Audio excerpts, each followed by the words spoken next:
Hi guys, welcome back to the Back to Joy show. In this week's episode, we will be discussing about the divine feminine and the divine masculine. With me today are my two beautiful co-hosts, Sarah Love, there, and Jamie McNiver-Smith, over there. So, we will be touching upon that topic, which of course is very vast, is very big. We won't delve into every single aspect of it, but we sure would like to share with you the major archetypes and the principles as well of those two. I would say of those two aspects of energy that all of us have within us. And before we do that, as always, the tradition of the show is to begin with a nice, sweet and scrumptious meditation. And Sarah Love today will just guide us. So take it away, Sarah. Well, hi. Yeah, so go ahead and let's start with just getting relaxed in our bodies and close your eyes and take a deep breath in. And then continue with belly breathing, expanding your belly out and in. And then let's envision a golden light coming around you and surrounding you in a bubble. And then just breathing in this golden light of love, grace, joy, serenity. And breathing all that positive energy in. And on the exhale, breathing out any negativity, any blocks, any fears, worries, or doubts. And then on the inhale, bringing in that positive energy to the golden light. Having it shine within your body, within your cells, dancing around. Bringing in the love, light, joy, and grace.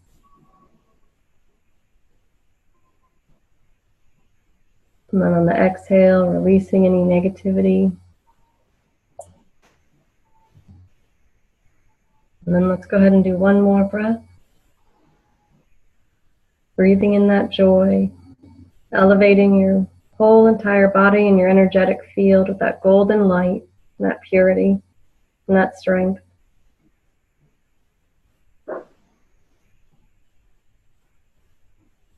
And then when you're ready, go ahead and open your eyes. Thank you. Beautiful. Thank you. Okay. So one of the reasons why we decided to address the divine feminine and divine masculine is because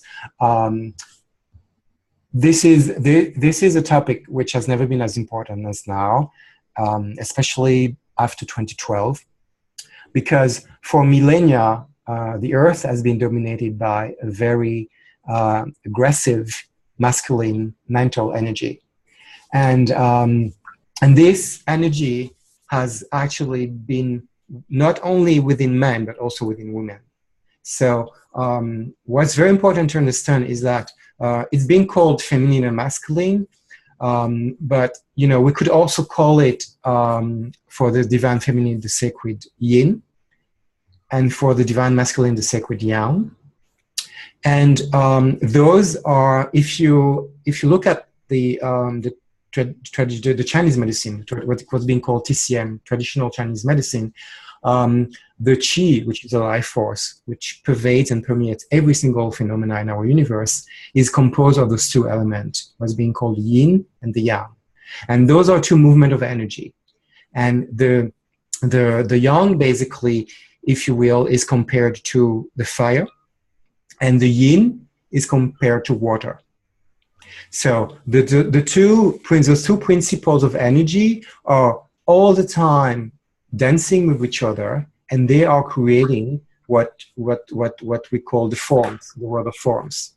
So back to the divine feminine and divine masculine. So the divine feminine is really a principle, if you will, that is the receiving principle of the universe. That is the principle as well of the opening, of the acceptance of accepting the energy, if you will. And the masculine or the yang principle is really a principle of action. It's a principle of acting, the principle of giving, the principle of manifestation. And the yin is the principle of being. So words, of course, always fall short to really capture those energetic principles. But in essence, what I think is very important is to realize that for millennia, the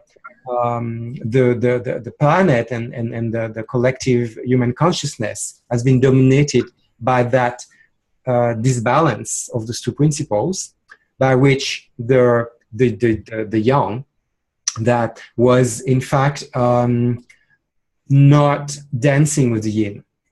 So the yang, the masculine energy, especially the mental, aggressive masculine energy, has been pretty much dominating, the planet, and we've seen now, where it led to, and it's still happening now. Although after 2012, the shift has been really big, but I would say that one of the biggest manifestation of that is what we see now in the U.S. with the election, with the election going on, and the fact that someone as Donald Trump can be, where he's at right now, and somehow revered by so many people, because he still symbolizes and represents that very old, aggressive mental energy. And interestingly enough, you can see someone as Bernie Sanders, who is also, a man of a certain age. However, since his very early beginning, is always someone who's been fighting for equality. And that principle of equality is really, for me, the representation of how it needs to be. The both principles need to be equal, and they need to dance with one another. So those are really the highlights. I'll come back to it, but I'd like to, of course, hear from Sarah and Jamie what are their views on that topic, and how they look at it. So, Jamie, how do you look at it? Yeah, so great. It's really, you're making me think. I just wanted to do a little bit of housekeeping. Somebody just called in by phone. I think they've called in before. So just a reminder, if you're calling in by phone, if you need to mute yourself, *4, right, Sarah? *4? I think so, *4. And if you want to unmute yourself again, it's *4 again. And feel free to share, jump in, ask questions at any time, or just kick back and listen. So just wanted to remind the people who are calling in by phone that that's how you can share. Just speak up at any time and say your name and share. Awesome, and welcome to the show. So yeah, great topic. It's making me think a lot about different things. I've never actually really thought about this. I mean, I think about it from time to time, but I've never really had a lengthy discussion really, or thought about this that much, except for the whole concept about, especially how, boys are raised. I think about that. Like, I was taught boys don't cry. Like, what a silly thing to say. Boys don't cry. It's true that maybe men don't need to really express their feelings as much as women. Women have a real need to connect with other women and really feel out their feelings. But to say that men don't need to express their feelings at all is extremely dangerous. And this is why we have a lot of repressed stuff that's happening. And so, yeah, so there's that. And I also think, because I am a law of attraction coach, something you said about the yin and the yang energy really resonated with me. So in terms of manifesting and our desires, it's really a balance of both energies. So, there's a 3-step process to, manifesting. And the first step is deciding what you want in your life, which is kind of a masculine energy, going out and getting it. But the last step in the law of attraction 3-step process, and step 2 is, by the way, is you have to give your desire focus, which is also sort of a masculine energy. But the third step is allowing, and allowing is actually receiving, is letting go. And so the more I know for myself, the more I let go, the quicker sometimes manifestation happens. So it's kind of like this dance with the universe. And all I have to say about this subject right now is that I can feel when I'm out of balance. Like I feel like it's both powerful when you balance both masculine and feminine energies. I feel both powerful and relaxed at the same time. Yes. So I don't feel out of balance. Yes. Yes. And sometimes I can be out of balance, right? I can be too soft, or I can be too aggressive, or, but you can feel it. You can feel it. Yes. There is really that element where you feel centered and you feel grounded and you feel open. And I feel that there's really that part of us where it's like really for me, like with the yin and the yang and qi, where you really, like opening and aligning yourself with that flow of energy, that keeps moving through us constantly all the time.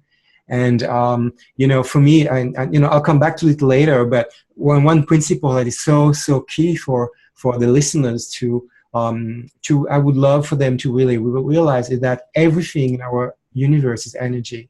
Everything is energy. And I think that when we really come back to that, we realize that there is no such a thing as a good or bad energy, because energy simply is. And energy is either contracted or slowly vibrating, which is what a rock is, for instance. Whereas, versus a very high energy, which is a very, very high frequency, and which could be seen as our thoughts, for instance. Because how do we know that we think?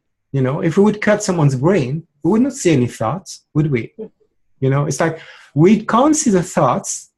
There's many things we can't see, and yet we believe in those thoughts.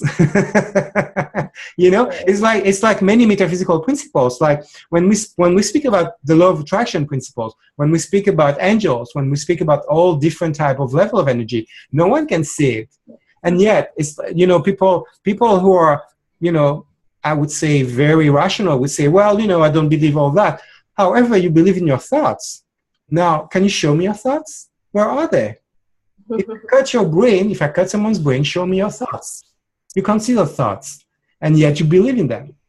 So there's really that part where energy is everything, and what's very important to realize is that energy is composed of those principles, and those two main principles are the yin and the yang, the feminine and the masculine. So back to you, Sarah. Yeah, I feel like the energies are definitely shifting within the last couple of years, and more of the feminine energy needing to come in, especially just with such the masculine energies. I used to work in sales and, with a bunch of guys, and, it was very much like you sell, and competition. And there was 3 girls that worked there, and I feel like we were always like, how are you? And, very emotional and like attached to the customers. And I know for me, if anything was like super expensive, I'd have a really hard time even telling the customer. I'd be like, let me see what sales I have. And, always like looking out for them. Whereas the guys, they were always like, this is the price, this is what it is, you're going to buy it, So I don't know. I feel like it's a good blend to have both of them balanced out. So having, your emotional side, your intuitive side of the feminine, along with the masculine of that strong, that supportive, and just that strength, So just balancing both of those together, which I feel is, hard for a lot of people. And I mean, especially I feel it's hard for both women and men. We grow up in a society of, competition. I feel like, guys shouldn't cry. I feel like as women, if I cried at work, then it's like I'm seen as weak. Like, why are you crying? Keep your emotions at the door. And it's just like the 5 words. And there was times where I would take sick days off because I felt emotionally sad. But I can't call in saying I feel sad today, Right. I think incorporating more of that and honoring, our emotions and how we feel is where that balance can kind of come in. Yes, so. That's a good point. Yes, because the thing is, it's I don't feel that men are not as emotional as women. I think that we both we are emotional, sensitive beings, period. Men and women. I feel that, the difference is that we all have, I think, a very unique and energetic signature. And the thing is that for me, for instance, we won't dwell on that topic, but homosexuality is one of the reasons homosexuality exists, is to also show humanity and societies that you are not, you are not defined by your gender. The first attraction that occurs is an energetic attraction. It's like, it's not because you're straight, or it's not because that you're a straight woman that you want to sleep with every straight man. The same happens with the woman, with the man, you know what I mean? It's not because you're a straight man that you want to sleep with every straight woman. So, this is you're always attracted to someone's specific energy. And somehow, I think the homosexuality is also there to teach us that it is really about, it is really about energy. And the thing is, I would say that, there's three main aspects of the divine masculine. The first one is really that aspect of being grounded, to really be, fully in your body, fully, in your experience, to own it, to be there, which is really that sense of strong presence. And there is also that sense of focus, because focus is reality. Where you put your focus is where you create your reality. And that's really, very important to develop that sense of alertness, that, you can maintain your focus on wherever you choose to, And I would say that the last element is really what I call discernment. And I also like to call it like a sword of light, a sword of consciousness, that you can cut through basically the bondage of your conditioning, And then at some point you can realize, okay, this is my journey, and this is my path, and this is where I want to go. So, and I know that path is unique. So that means that you need to release, what your conditioning told you for so many years, to begin with the conditioning from your parents, because, they didn't know any better. So they transmitted to us what they thought, was best, what they thought they knew was best, And then gradually you need to release conditioning from your peers, what you learn at school, and then gradually from society. So you can really, come to that strength of who you are, and of course that's a journey which is, which can be very scary for so many of us, because that means at times that, we may need to release some bonds with very dear people, including our family, including friends we've been having for so long, And there was Jamie and I was talking once about that interview of Oprah with some girls she had. She called her girls, that there's a school she did in South Africa. And she shared with the girls that, at some point you need to realize that you want to keep the people around that have your same values. And if they don't share the same values as you need to let it go. You need to release it.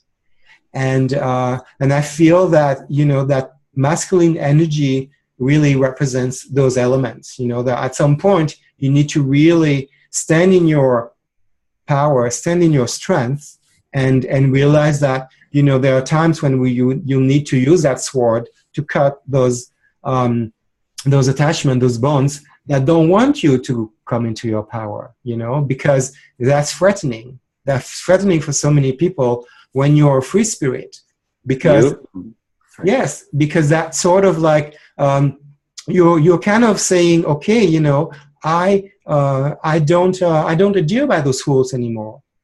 I don't believe in those rules anymore.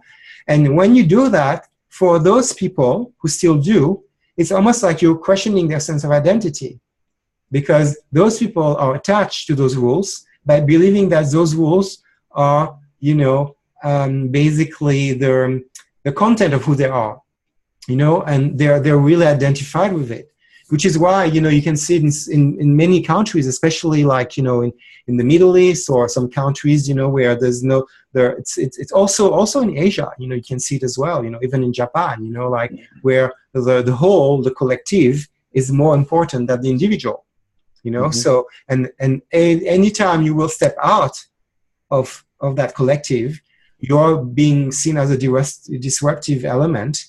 And that's scary for that person, because that means that typically, you know, we've always been living in collectivities. So if you're being cast out of the group, that means that basically, you know, that's kind of like, you know, that means death, that means danger, you know. So a lot of us have those, you know, those primitive fears.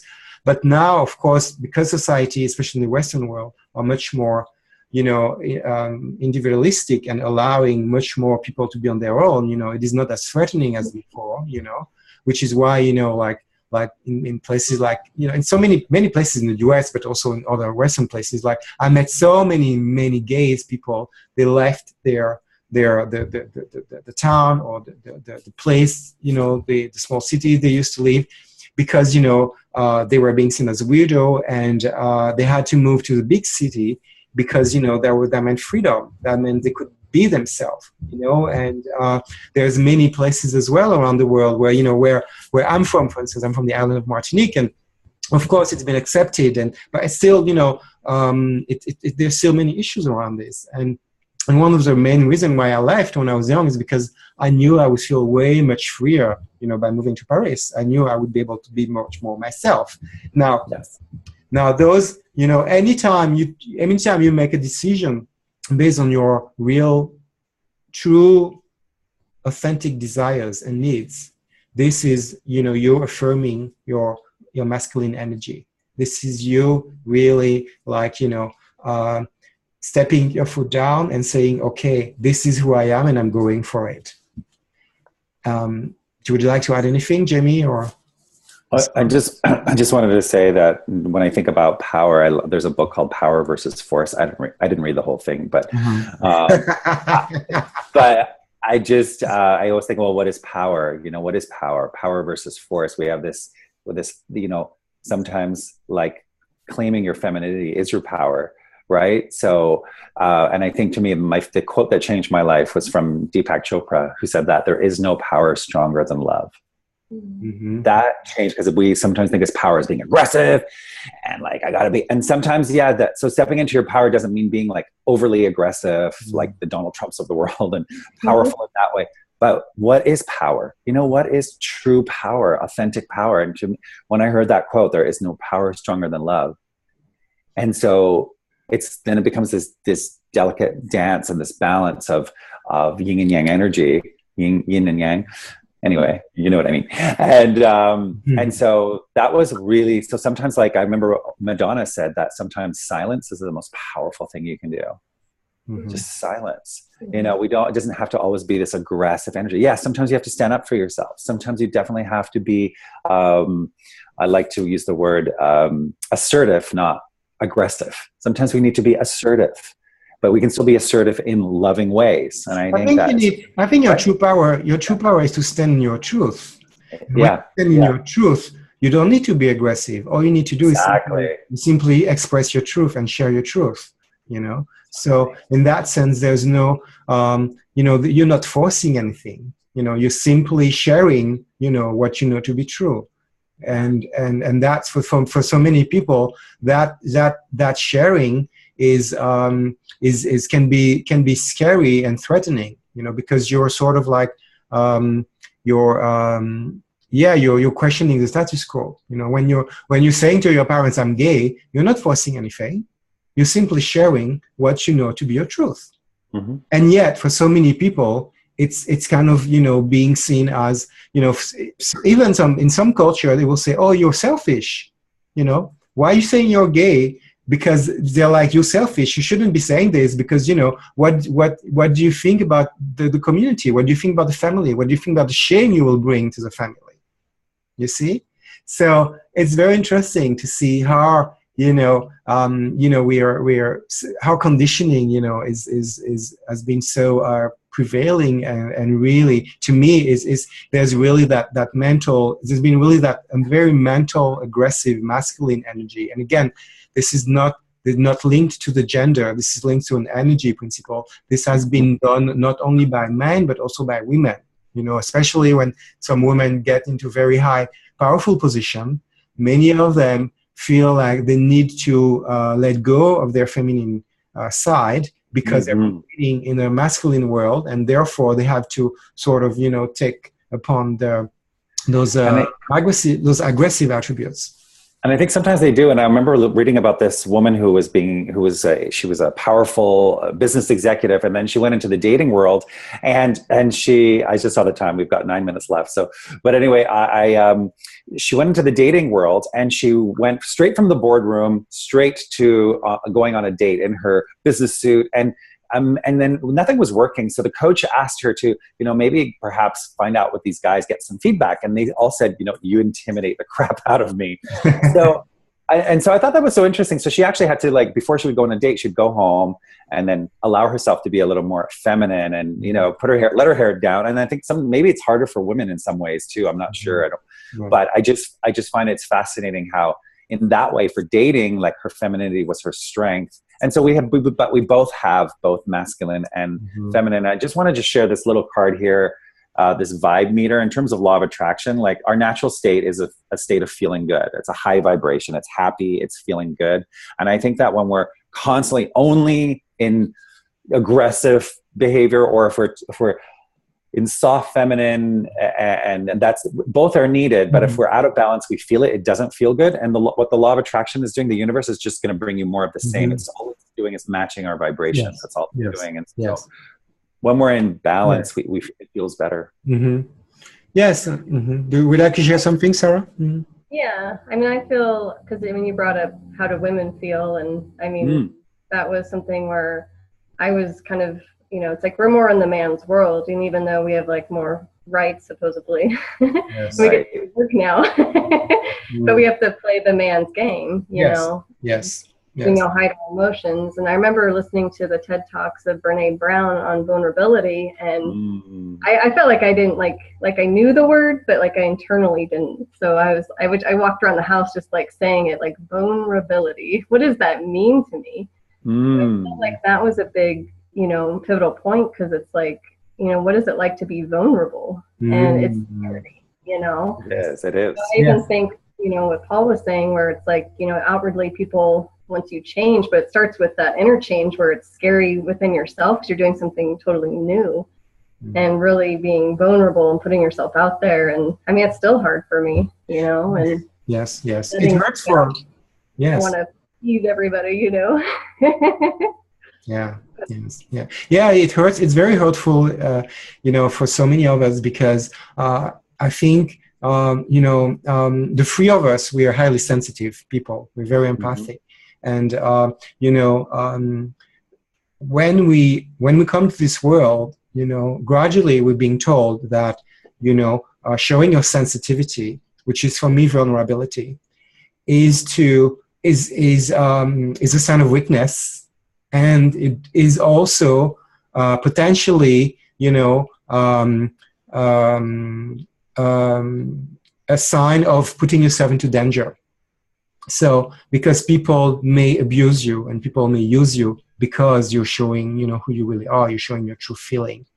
And it's very important to realize that, when you, and that's something I share in my book, that in the times in my life when I would be vulnerable and I would basically attempt to show my feeling, all the time they were shut down.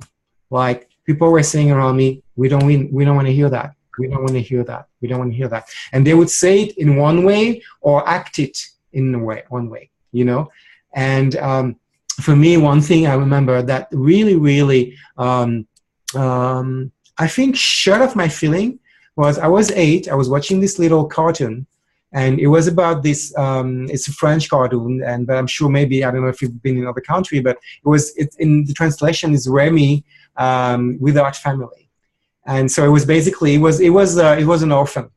It didn't have any parents, and however in the if you will, the plot of the cartoon was that he was looking for his mother, and with like a group of animals. There was a monkey, there was a dog, there was like all those nice animals around him. And I remember that once he thought that he had met his mother, because somehow he knew that his mother was still alive. He thought he had met his mother, and then for some reason, something happened and he was kidnapped, or it didn't happen. And I remember I started to bawl. I was crying my ass out. I was crying and crying and crying, because of course you identify yourself as a little child, with that boy looking for his parents, especially for his mother. My mother shut me right off. She said, "Boy, don't cry. Why do you cry? Why do you cry? This is so wrong. You should not cry. You have to hold your feeling within." And since she said that to me, I was like, I think it shut it off. It shut it off so strongly that it took me almost like 25 years to be able to cry again. So I know we are approaching the hour. So yeah. What about questions? If anybody has any questions, we've got a couple of minutes, and then we're going to close it with a meditation. Nobody has questions. Okay. All right. So shall we end it with a meditation then? Mm-hmm. Yeah. Okay. Okay. All right. Great. So just close your eyes. Take, as long as you're not driving, and close your eyes, take a couple of slow, deep breaths. Just feeling your both feet on the floor. And as you breathe in and as you exhale, just exhale out any tension, any stress, and just allow yourself to be.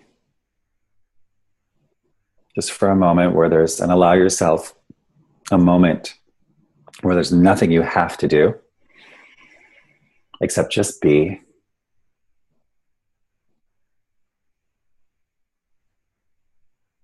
And just take one more slow, deep breath. And just allow yourself to become more and more relaxed.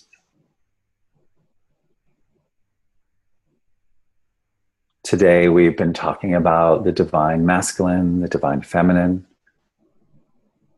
Both are aspects of ourselves. Both are beloved aspects of ourselves that we can use as needed instead of letting them use us.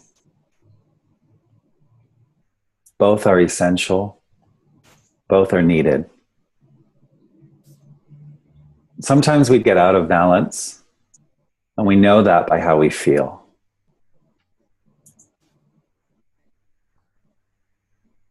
So I invite you now in this moment to think about something in your life that needs attention. Could it use a little bit of divine feminine or divine masculine, or both?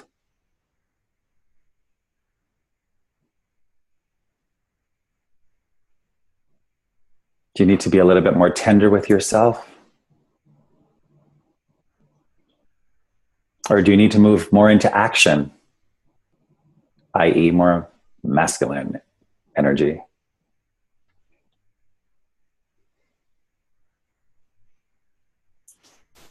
Coaching is all about commitment and moving into inspired action where both are in balance, where the action just comes up effortlessly. So think about something in your life, a goal or a dream, and ask yourself, what action do you need to take? And then share that action. You can open your eyes. We've got less than a minute. Share the action step on Facebook that you're going to take, because we want to hold you accountable, because coaching is about accountability as well, and commitment. So we hope that this has inspired you.